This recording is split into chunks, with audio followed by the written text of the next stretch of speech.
여러분 안녕하십니까. 부동산학교는 한동규입니다. 자, 이번 시간은 이 공급자가 자금을 융통하는 수단 중에 하나이죠. 부동산 신디케이트부터 시작하도록 하겠습니다. 자, 여러분 교재 230쪽이 되겠습니다. 자, 이 부동산 신디케이션의 의의를 우리가 보면 되겠죠. 자, 이 부동산 신디케이션이라는 것은 이 다수에 있어서 투자자, 자, 이 다수의 투자자들에 있어서의 자금, 다수의 투자자들의 자금과 이 개발업자의 개발 사업에 대한 전문적인 노하우, 그 전문성이 결합됐죠. 이 전문성이 결합돼서 공동으로 부동산 개발 사업을 수행하는 것을 우리는 바로 부동산 신디케이션이죠. 그래서 이 결합한 이 투자자 집단, 이 결합한 투자자 집단을 우리는 부동산 신디케이션이라고 합니다. 자, 이 부동산 신디케이션은 우선은 우리가 직접 투자라는 것, 간접 투자가 아니라 우선 직접 투자. 여러분이 리츠라든지 부동산 펀드는 간접 투자지만은 이 부동산 신디케이션은 직접 투자라는 걸 염두에 두셔야 되겠죠. 직접 투자고 또 이 지분 금융 방식이다. 이 지분, 자기 자본을 우리가 조달하는 이 지분 우리가 금융 방식에 있어서의 개발이라는 것을 염두에 두셔야 되겠고, 이 개발업자는 우리가 건설 회사일 수도 있고 이 리츠 회사일 수도 있고 우리가 한데, 이 개발업자는 우리가 그 자체가 신디케이터가 되죠. 부동산 개발 사업의 경우에는 이 개발업자 자신이 신디케이터가 됩니다. 자, 이때 다수의 투자자들은 투자한 자금 한도 내에서 책임을 지는 유한 책임 사원이다. 유한 책임 사원이라는 거죠. 유한 책임 사원. 그래서 유한 책임 사원이고, 우리가 투자한 자금에 대해서 우리는 사업의 성과인 이 배당 수익을 획득을 합니다. 그렇기 때문에 회사를 조직하고 경영하지 않기 때문에 수동적 투자자라고 하죠. 수동적 투자자. 자, 여기에 비해서 이 개발업자는 이 개발 사업에 대해서 우리가 무한대로 책임을 지는 무한 책임 사원입니다. 자, 무한 책임 사원이면서 회사를 우리가 조직하고 경영을 합니다. 이 관리, 우리가 운영에, 회사를 조직하면서 관리 운영에 책임을 지고 있는 무한 책임 사원으로서 이 능동적 투자자라고 하죠. 자, 이럴 때 이 유한 책임 사원과 이 무한 책임 사원이 결합되어 있는데, 그래서 이 미국에서는 이 부동산 신디케이션의 대표적, 이 부동산 신디케이션의 대표적인 형태를 우리가 파트너십이라고 합니다. 파트너십. 이 파트너십을 우리 번역을 하면은, 기업의 형태 중 번역을 하면은 합자 회사의 형태로 번역을 하죠. 이 부동산 신디케이션의 대표적 형태고, 그리고 이 자금을 모집을 한다. 자금을 모집을 할 때는 우선 개발 사업의 규모가 작을 때는 우리가 사모 방식의 개별 모집을 하죠. 이 사모 방식의 개별 모집을 하고, 이 개발 사업의 규모가 클 때는 공개 모집을 하는 것이 공모 방식이죠. 자, 미국에서는 투자자가 31명을 넘어가면은 반드시 공모 방식을 하도록 우리가 규제를 하고 있습니다. 공개, 우리가 모집하는 것이 바로 공모 방식이죠. 두 가지 방식의 자금의 모집 방법이 있다. 그 내용을 우선 기억을 해 두셔야 되겠습니다. 자, 그래서 여러분 교재 230페이지에 보시면은 신디케이트라가 나오죠. 이 신디케이션이 부동산을 취득을 해서 개발, 그리고 관리, 운영, 처분, 매도하기 위해서는 법인의 형태를 가져야 되는데, 이것을 신디케이션 회사 또는 신디케이트라고 한다, 이런 얘기죠. 자, 그리고 신디케이션의 결성에 주도적인 역할을 하고, 이 결성된 신디케이션의 운영에 있어서 관리에 책임을 지는 법인이나 자연인을 우리는 신디케이터라고 한다. 신디케이터라는 것을 또 우선 기억을 좀 해두셔야 되겠습니다. 자, 그리고 여러분 교재에 이 231페이지에 프로젝트 파이낸싱이 나오죠. 자, 이 프로젝트 파이낸싱은 또 우리가 작년, 재작년 2년 연속 출제됐는데 우리가 출제를 했기 때문에 좀 여러분이 기억을 좀 해두셔야 될 부분이죠. 우리가 출제를 또 우리가 하는 부분입니다. 자, 이 출제를 하는 부분인데 잘 기억을 우리가 해두셔야 될 부분. 프로젝트.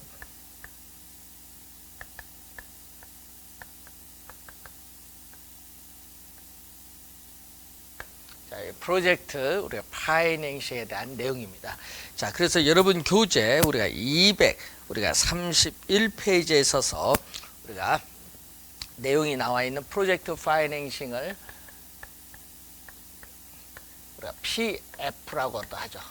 PF 또는 이 파이낸싱 번역을 금융으로 번역을 하죠. 파이낸싱을. 그래서 프로젝트 금융이라고 합니다. 이 프로젝트 파이낸싱을 PF 또는 프로젝트 금융이라고 하는 내용이 되겠죠.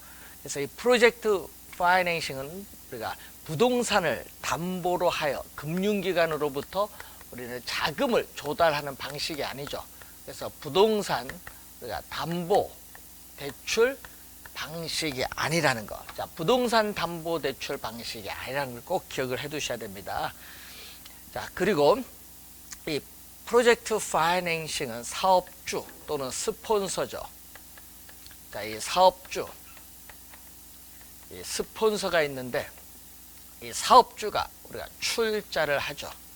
사업주가 이렇게 출자를 하게 돼요. 네? 그래서 특정의 프로젝트 개발 사업, 단일 우리 사업이거든요. 특정의 이 프로젝트 개발 사업인데 우리는 이 단일 사업성을 가지고 있어요. 단일. 왜 단일 사업이냐 하면은 이 대규모 자금이 소요되기 때문에 그렇죠. 대규모 자금이 소요되고 공사 기간이 오래 걸리는 특정 프로젝트 개발 사업, 예를 들면은 유전 개발 사업, 고속도로 개발 사업, 항만 개발 사업 등을 예를 볼 수 있는데 이 특정 프로젝트 개발 사업에 있어서 이걸 수행을 해야 되겠죠. 이 수행을 하기 위해서 우리는 이 프로젝트 시행회사를 설립을 합니다. 이 프로젝트 시행회사를 설립을 하는데 이 프로젝트 시행회사는 이 사업주와는 이 법률적, 회계적으로 독립적인 회사, 이 사업주와는 별도로 회계적, 법률적으로 독립적인 회사인 프로젝트 시행회사를 설립을 합니다. 자, 그래서 이 특정 프로젝트 개발 사업의 이 미래의 수익성, 자, 이 미래에 있어서의 이 수익성, 이 사업성을 담보로 하죠. 자, 항상 주의할 것은 이 미래의 수익성을 담보로 한다는 것. 미래의 수익성, 이 사업성을 담보, 사업성을 우리가 담보로 하여 우리가 누구 프로젝트 시행회사의 대차대조표상의 부채로 회사채를 발행합니다. 이 프로젝트 시행회사의 대차대조표상 부채로서 회사채를 발행해서 개발 사업에 필요한 자금을 조달하는데 이때 이 회사채를 우리는 금융기관이 인수하죠. 그래서 금융기관이 대주단을 형성을 하는데, 자, A라는 은행, 뭐 예를 들면 뭐 국민은행, 이래서 주간사은행이 되겠죠. 이 주간사은행이 다른 은행과 우리 협의를 하겠죠. B은행, C은행 이렇게 협의를 해서 회사채를 공동으로 인수하죠. 이렇게 회사채를 공동으로 우리가 인수하는 이 전략을 우리는 신디케이션 론이라고 하죠. 신디케이션 론 형태로 우리는 회사채를 인수해서 이 프로젝트 우리가 시행회사에 대주다는 이 개발 사업에 필요한 자금을 대출해 주죠. 자, 대출해 줘서 우리가 이자를 받는데 문제는 이 프로젝트 우리가 파이낸싱 금리, 이 프로젝트 파이낸싱 금리는 우리가 일반 기업에 있어서의 대출 금리보다 미래의 불확실성에 따른 위험이 높기 때문에 이게 상당히 높다는 것을 기억을 해 두셔야 되겠죠. 그래서 이 PF 금리가 높기 때문에 높은 금융 비용을 수반한다는 문제점도 가지고 있습니다. 자, 우선은 이런 내용인데, 이 사업주는 자신의 대차대조표상 부채로 자금을 조달하는 게 아닙니다. 이 프로젝트 시행에서의 대차대조표상 부채로 자금을 조달하기 때문에 장부 외에 사업주의 재무, 제표, 대차대조표상 아무런 관계없죠. 재무구조에 아무런 영향을 미치지 않습니다. 이 장부 외에 자금을 조달하는 효과가 있어요. 부외 금융 효과로가 있죠. 그래서 채무를 수용할 수 있는 능력이 우리가 높아진다는 장점을 가져요. 부의 금융 효과. 자, 그리고 이 특정 프로젝트 개발 사업으로부터 발생하는 미래의 현금 흐름, 이 현금 유입과 현금 유출을 가지고, 미래의 현금 가지고 회사채에 대한 이 상환의 재원으로 삼죠. 이 미래의 현금 흐름을 가지고 회사채에 대한 상환의 재원으로 삼는다. 상환의 재원으로 삼는다. 자, 그렇기 때문에 어떻게 돼요? 이 대주단은 이 프로젝트 시행회사가 가지고 있는 자산이나 미래의 현금 흐름에 대해서만 원리금 상환을 요구할 수 있지, 이 사업주에는 원리금 상환을 요구할 수 없죠. 이걸 우리는 비소급 금융이죠. 이 비소급 금융을 원칙으로 한다. 자, 여러분 작년에도 또 출제를 또 했습니다. 비소급 금융을 원칙으로 하고, 또 일정 부분 보증한 경우에는 이 보증한 부분에 제한해서 원리금 상환을 요구할 수 있죠. 그래서 일반적으로는 제한 소급 금융인 경우가 일반적이다. 비소급 금융을 원칙으로 한다. 이런 내용을 기억을 해 두셔야 되겠습니다. 자, 우선은 이런 내용을 우선 가지고 있고, 이 상환 청구권의 독립성을 가지고 있다는 얘기죠. 자, 이 대주단이 또 지분 투자자, 이 대주단이 저당 대출자 입장에서, 이 우리가 대출자 입장에서 자금을 대출해 주는 것이 아니라, 이 지분 투자자, 이 보통의 일반 투자자인 이 지분 투자자 입장에서 우리는 자금을 투자할 수 있죠. 자금을 투자를 할 수 있어요. 지분 투자자 입장에서. 그래서 프로젝트 우리가 시행회사와 대주단이 지분 투자자 입장에서 자금을 투자를 해서 공동으로 개발 사업을 수행할 수 있는데, 이것을 전문용어로 우리는 조인트 벤처라고 하죠. 조인트 벤처. 그래서 조인트 벤처도 우리는 지분 금융 방식이라는 걸 염두에 두셔야 되고, 이 지분 투자자 입장에서 자금을 내기 때문에 지분 금융 방식이고, 소수의 투자자와 기관, 소수의 개인이나 기관 투자자로 구성되고 있다. 조인트 벤처는 소수의 개인이나 기관 투자자로 구성됐다는 것을 염두에 두시면 되겠죠. 자, 이 PF 관련돼서 여러분이 우선 기억을 좀 해두셔야 될 부분이 되겠습니다. 그래서 이 PF는 또 우리는 별도의 에스크로우 계정이라는 게 있어요. 에스크로우 계정이라는 것은 위탁 관리 계좌인데, 자, 이 위탁 관리 계좌에서 우리는 자금을 우리가 관리를 하겠죠. 위탁 우리가 에스크로우 계정에서 자금을 관리하고, 이 공사비를 우선적으로 지급하고, 이건 제일 맨 마지막에 지급합니다. 공사비를 우선적으로 우리가 에스크로우 계정에서 우리 지급을 한다는 내용이죠. 자, 이 내용을 이제 여러분 교재에 나와 있는 부분입니다. 자, 그리고 우리가 대주단은 또 원료 공급업자, 제품 구매자, 시공회사인 건설회사, 또 정부가 보증한 경우, 국책사업일 경우에는 우리가 보증을 요구하기도 하고 보험 가입을 요구하기도 해서 위험을 분산시킬 수 있는 또 장점을 가지고 있습니다. 자, 그 내용도 확인 하나 해두시면 되겠네요. 잘 정리를 또 해두셔야 될 부분이 되겠습니다. 자, 여러분 교재 234페이지에 부동산 펀드가 나오죠. 부동산 펀드도 소액 자금을 가진 투자자들의 자금을 모아서 이 전문가인 자산운용 전문 인력이 부동산 관련 증권에 투자해서 발생한 수익을 투자한 투자자들에게 투자한 지분에 따라 배당의 형식으로 되돌려주는 제도입니다. 그래서 간접 투자 방식이라는 것을 기억해 두시면 되겠고, 자, 그리고 235페이지에 우리나라 부동산 금융제도가 나오죠. 우선 주택도시기금법에 따르는 주택도시기금인데 과거의 국민주택기금입니다.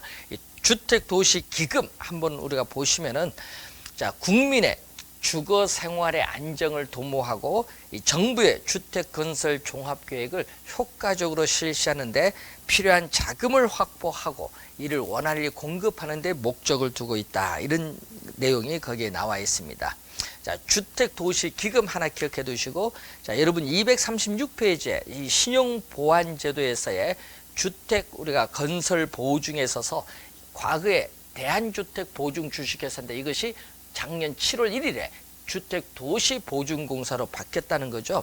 자, 그래서 여러분이 그 주택건설 보증 보면 주택건설에 대한 각종 보증을 행함으로써 주택 분양 계약자를 보호하고 주택건설을 촉진하여 국민의 주거복지 향상, 균형 있는 국민경제의 발전에 기여하기 위해서 이 주택도시보증공사가 설치 운영되고 있다는 그 내용. 그래서 여러분이 용어가 바뀌었기 때문에 잘 기억을 좀 해두셔야 될 부분이 되겠습니다. 자, 238페이지로 가서 이 부동산 이용이 나오는데, 자, 이 부동산 이용은 토지 이용 활동과 건물 이용 활동으로 나누는데, 건물 이용 활동은 우리가 부동산 관리에서 배우고 여기에서는 주로 토지 이용 활동에 대한 그러한 내용인데 최유효 이용이라는 용어가 나오죠. 자, 최고, 최선의 이용입니다. 이 객관적으로 보아 양식과 통상의 이용 능력을 가진 사람에 의한 합리적, 합법적인 최고, 최선의 이용 방법을 최유효 이용인데, 자, 작년 시험에 또 지문에 또 이 개념이 또 출제를 했었죠. 작년 시험에 또 개념이 출제를 했습니다. 최근에 보면 22회 시험에도 출제했고 또 작년 또 26회 시험에 우리가 최근에 보면 또 출제를 또 우리가 한 용어가 최유효 이용의 개념인데, 자, 그럼 최유효 이용의 판단과 관련해서 우선은 우리가 합리적 이용이죠. 투기적 이용이 아닌 합리적 이용을 해야 되고, 또 불법적 이용이 아닌 또 법이 허용하는 범위 내에서 합법적 이용이 돼야 돼요. 그리고 설계, 시공 등 물리적 측면에서 우리가 채택 가능한 이용이 돼야 되겠죠. 예? 그래서 이 세 가지는 최유효 이용을 위한 우리가 우리가 최유효 이용을 위한 충분 조건입니다. 자, 여기 충분 조건에다가 여기다가 경험적 증거로서 우리는 토지를 이용함으로써 이 최대의 수익을 얻어야겠죠. 이 최대에 있어서의 수익에 있어서의 이 창출에 있어서의 가능성, 이것을 우리 필요 조건을 더해서 이 필요 충분 조건, 이 네 가지 이 최유효 이용의 필요 충분 조건인데, 이 네 가지 조건을 우리가 갖출 때 우리 바로 최유효 이용이라는 그 내용이 여러분 교재에 238, 9페이지에 걸쳐서 우리가 우리가 하고 있습니다. 그래서 합리적, 합법적, 물리적으로 채택 가능한 여러 가지 우리가 대안적 이용 중에서 그 이용이 이렇게 최대의 수익 또는 최고의 수익을 올릴 수 있는 것이 경험적 자료에서 객관적으로 지지될 수 있는 이용을 최유효 이용인데, 그래서 최대 또는 최고의 수익을 창출 가능성 주의 좀 해두셔야겠죠. 자, 그런 내용 위주로 한번 우리가 확인해 보시고요. 자, 다음은 토지 이용의 집약도라는 용어가 나오죠. 자, 토지 이용에서의 집약도. 자, 토지 이용의 집약도는 단위 면적은 1제곱미터인데 이 단위 면적당 토지에 투입되는 이 노동과 자본의 상대적 크기를 집약도라고 합니다. 이 토지 이용의 집약도가 높은 토지용을 집약적 토지용, 건물이 뭐 고층화되는 걸 얘기하겠죠. 농촌에서의 토지용의 집약도가 높은 집약적 토지용은 일반적으로 도시에서의 토지용을 말하고, 이 토지용의 집약도가 낮은 토지용은 조방적 토지용으로서 일반적으로 농촌에서의 토지용을 말하죠. 토지를 많이 활용하는 이용이 조방적 토지용입니다. 자, 그러면은 이때 이 토지 이용의 집약도에 있어서의 상한선을 의미하는 집약 한계인데, 이 집약 한계는 이 투입되는 이 한계 비용이 한계 수입, 한계 비용은 상품을 한 단위 더 생산하는데 총 비용이 얼마나 변하느냐. 그리고 한계 수입은 시장에서 상품을 한 단위 더 판매하는데 총 수입은 얼마나 변하느냐. 자, 투입되는 한계 비용과 한계 수입이 일치하는 데까지 추가로 투입하는 경우의 집약도를 집약 한계인데, 이 한계 비용과 한계 수입이 같을 때를 우리는 이윤 극대화 수준입니다. 이윤을 극대화시켜주는 수준의 이 집약도로서 이때는 토지 이용에서의 최고 최선의 이용, 최유효용에 도달한다는 그러한 내용이죠. 자, 그리고 조방 한계는 이 최적 상태의 조건 하에서 우리는 생산비를 겨우 감당할 수 있는 수익 정도밖에 올릴 수 없는 경우에 집약도를 말합니다. 그래서 이 총 수입과 총 비용이 같아요. 이 총 수입과 총 비용이 같을 때를 우리는 손익분기점이라고 하는데, 이 손익분기점 우리가 수준의 집약도를 말하고 토지 이용 집약도의 하한선을 의미하는 개념이죠. 집약한계, 조방한계 개념 우선 확인을 해 두시면 되겠습니다. 자, 240페이지에 입지 잉여가 나오죠. 자, 토지 이용의 집약도는 동일하다고 할지라도 입지 조건이 우리가 다릅니다. 이때 입지 조건이 양호, 좋은 경우에 생기는 특별한 이익을 입지 잉여가 발생하죠. 그래서 좀 더 유리한 위치를 차지하고자 하는 입지 경쟁이 우리가 상당히 치열하죠. 그래서 자, 여러분이 입지 경쟁이 치열합니다. 입지상의 잉여가 발생을 하는데, 자, 그러면은 입지 조건과 또 토지용의 집약도가 똑같은 경우일지라도 입지상의 잉여는 모든 입지 주체에 똑같이 발생하는 것은 아니다. 잉여가 발생할 수도 있고 손실도 발생할 수 있다는 얘기죠. 그래서 입지상의 잉여가 제로가 될 때를 우리는 한계 입지라고 하죠. 한계 입지. 그래서 입지상의 잉여가 발생하면은 좀 더 유리한 위치에서 우리는 좀 더 유리한 조건 하에서 토지를 이용하고자 하는 입지 경쟁이 치열하게 발생하죠. 이러한 입지 경쟁으로 인해서 우리가 지가가 높게 되면요, 집약도가 높죠. 지가가 높으면은 이 토지 이용에서의 집약도가 높아지면서 건물이 더 고층화되죠. 집약도가 높으면 지가를 상승시키고 또 이 지가의 상승은 집약도를 높이는 게 이렇게 계속 반복적으로 이루어지는 것을 피드백이라고 하죠. 이 피드백 원리가 작용하죠. 이것을 환류라고 하는데, 이 피드백 원리가 작용을 하고 있다는 내용이 여러분 교재 240페이지 밑에 나와 있는 내용이죠. 자, 그리고 노수 교수. 자, 우리 지대이론에서 배운 이 노수 교수에 있어서의 이 토페카 연구죠. 토페카 연구. 자, 노수 교수는, 자, 토페카는 미국 캔자스 주의 조그만 소도시인데, 이 조그만 소도시의 지가 구조를 우리가 분석을 했었죠. 그래서 이 도심에서 지가가 가장 높은 것을 100% 입지라고 하는데, 이 도심에서부터 거리가 멀어짐에 따라 지가는 이렇게죠. 도심에 가까울수록 우뚝 솟고 외곽으로 갈수록 급격히 저하되는 형상이 나타나는데, 이것을 우리는 지가구, 거북이 구자고, 거북이를 우리가 뒤집었을 때 이런 그림이 된다고 해서 지가구배 형상이라고 하죠. 지가구배 형상. 자, 그리고 도시 스프롤 형상이죠. 이 가끔 우리가 3회 시험에도 우리가 출제를 한 내용이죠. 그래서 11회 시험에도 출제했고 23회 시험도 출제했기 때문에 용어가 좀 어렵기 때문에 한번 확인을 해 두셔야겠습니다. 도시 스프롤. 자, 도시 스프롤 형상은 우리가 도시 스프롤, 이 스프롤은 확산이라는 용어죠. 그래서 도시 스프롤 형상은 도시가 확산되는 형상을 말합니다. 그래서 우리는 도시의 성장, 개발이 무질서하고 무계획적 그리고 불규칙적으로 도시의 외곽부를 향하여 평면적으로 확산되는 형상을 도시 스프롤 형상이라고 합니다. 자, 그래서 이러한 도시 스프롤 형상은 주거지역만 확산되는 것이 아니죠. 상업지역, 공업지역도 확산됩니다. 그래서 도시 스프롤 형상은 주거지역뿐만 아니라 상업지역, 공업지역에서도 발생하는 형상으로서 토지의 최유효 이용으로부터 괴리되고 있기 때문에 나타나는 대표적인 형상입니다. 그래서 지가의 수준은